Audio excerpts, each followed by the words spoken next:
Pinjol makin membabi buta, ya, makin parah, makin kesini makin parah. Mereka melakukan penyerangan habis-habisan, penekanan habis-habisan tanpa kecuali kepada siapapun itu, yang mana kalau mereka sudah meminjam di pinjaman online, bahkan belum telat bayar, besok mau jatuh tempo, hari ini sudah habis-habisan ditekan, diancam, dicaci maki, ya. Kenapa pinjol melakukan hal seperti itu?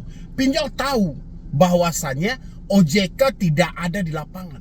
OJK hanya ada di kantor, ya. Dan pinjol tahu bahwa AFPI hari ini isinya pemilik pinjol semuanya. Asosiasi Fintech Pendanaan Bersama Indonesia, pimpinan tertingginya adalah pemilik pinjol legal resmi di OJK, cukup besar ada di Indonesia. Ya, pinjol membabi buta. Setiap hari ancaman, tekanan, mana pernah berhenti.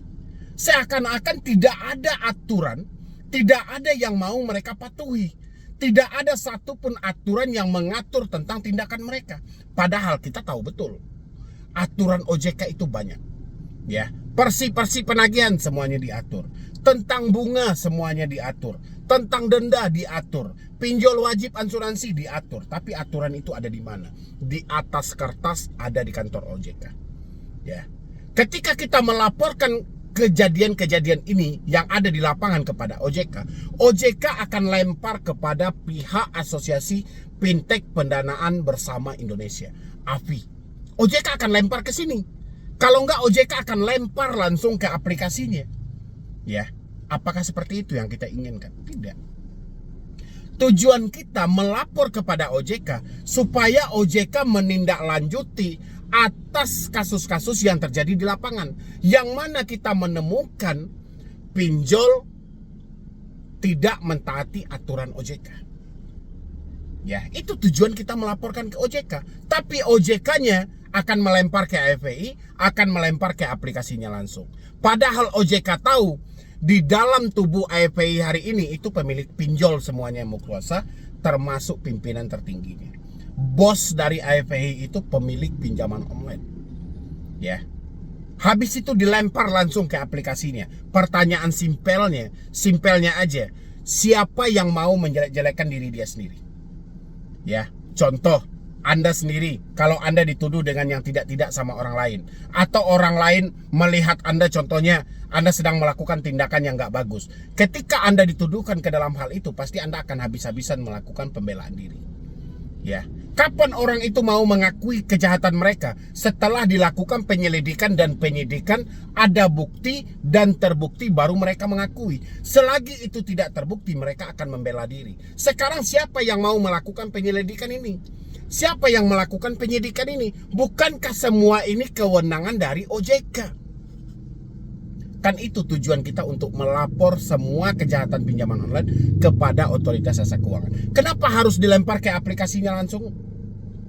Kenapa OJK tidak mengambil kewenangan OJK yang bisa melakukan penyidikan, memanggil langsung aplikasinya, atau meminta langsung bukti-bukti dari masyarakat, atau hadirkan langsung siapa yang menjadi korbannya? Kenapa OJK tidak melakukan hal itu? Ya, berarti ada sesuatu yang disembunyikan. Dari sinilah kita menduga-duga. Kita kan menduga karena tidak ada kinerja nyata dari OJK, sehingga kita menduga ada keterkaitan atau ada saling keterhubungan antara usaha pinjol dengan OJK-nya. Ya, ini Anda harus paham. Makanya Anda sibuk dilakukan penekanan di lapangan, Anda diancam oleh pinjol-pinjol. Pinjol seakan tidak ada beban melakukan hal itu, karena pinjol tahu Anda mau melapor pun ke OJK, OJK nggak akan menanggapi laporan Anda.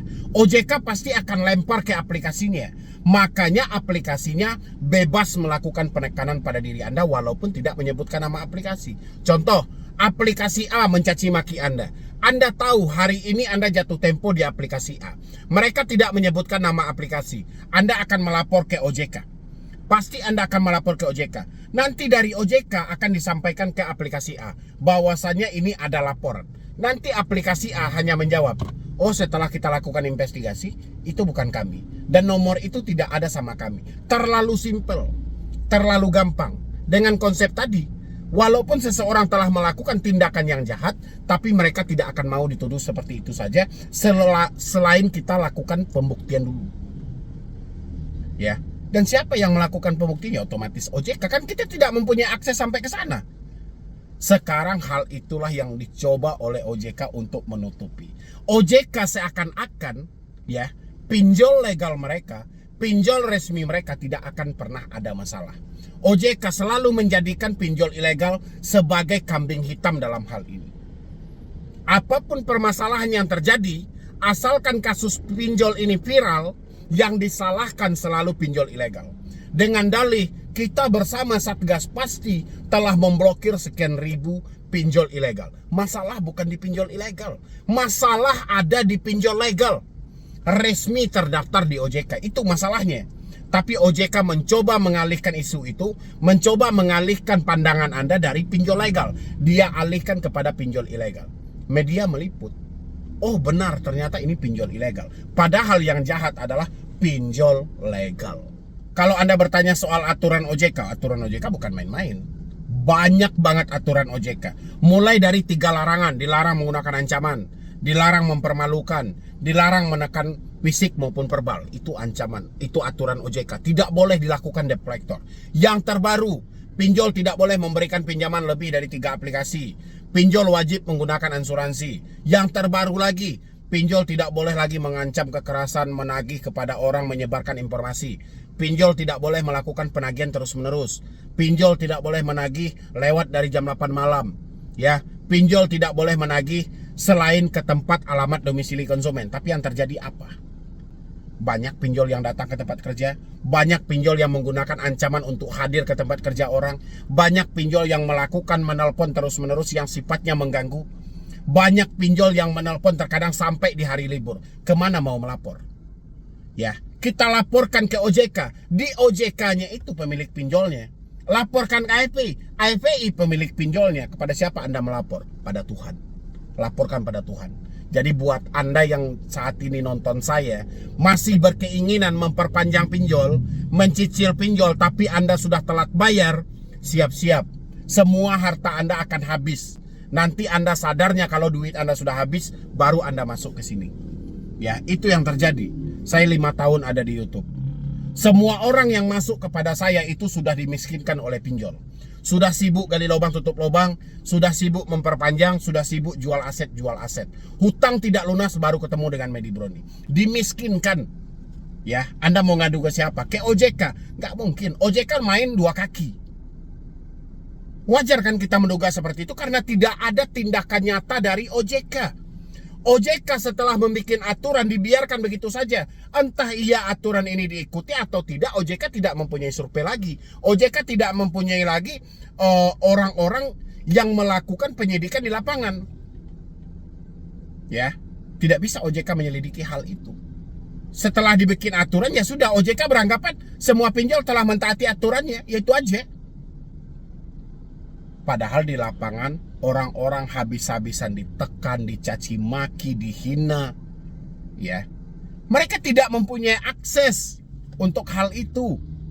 Mereka datang ke pihak kepolisian. Yang terjadi polisi cuma mengasih informasi dasar. Ya sudah, nggak usah ditanggapi, matikan aja nomornya. Kalau nggak percaya pergi ke Polsek semuanya. Pergi ke kantor Kapolres. Cuman itu karena wewenang polisi tidak sampai sejauh itu. Ya. Walaupun ini tindak pidana dan tidak gampang juga untuk membongkar hal ini. Itu yang terjadi. Ya, tapi yang saya heran kan gitu. Waktu Presiden menyampaikan tolong buat pinjaman online yang digital-digital, banyak masyarakat yang ditekan dengan bunga tinggi. Tolong. Ya, itu baru berlomba-lomba. Semua lembaga berfungsi. Tapi kalau sudah tidak ada lagi ya tekanan dari presiden, ya sudah, semua bungkam. Harusnya ini kan tanggung jawab OJK semuanya. Tapi OJK-nya sendiri sibuk sendiri. Seakan-akan orang-orang yang dimiskinkan gara-gara pinjol tidak masuk hitungan kita dalam negara ini gitu loh. Seakan-akan kita itu cuman dianggap sampah, cuman dianggap manusia yang tidak berguna, yang dimanfaatkan tenaga Anda untuk bekerja. Salah Anda sendiri ngapain minjam, ya sudah bayar aja 100 kali lipat. Sampai hartamu sudah habis nanti tetap juga namamu disebut dengan gagal bayar. Harta sudah habis loh. Udah nggak tahu lagi berapa juta yang kita perpanjang. Udah nggak tahu lagi berapa banyak yang kita cicil. Yang hutang tetap aja sebanyak itu. Bingung kan? Mau lapor ke siapa? Ke OJK? Nggak akan percaya sama saya. Makanya lapornya sama Tuhan, sama diri Anda sendiri. Ambil satu keputusan yang paling tepat. Anda mau berhenti atau mau mati? Itu aja. Keputusannya cuma ada di situ. Mau berhenti hari ini atau Anda mati aja besok pagi? Terserah. Ya, kalau Anda nggak berhenti, mati akan menjadi sasaran Anda ke depannya. Ya, mati kelaparan, mati kehausan, mati kebingungan. Itu matinya. Ya kan?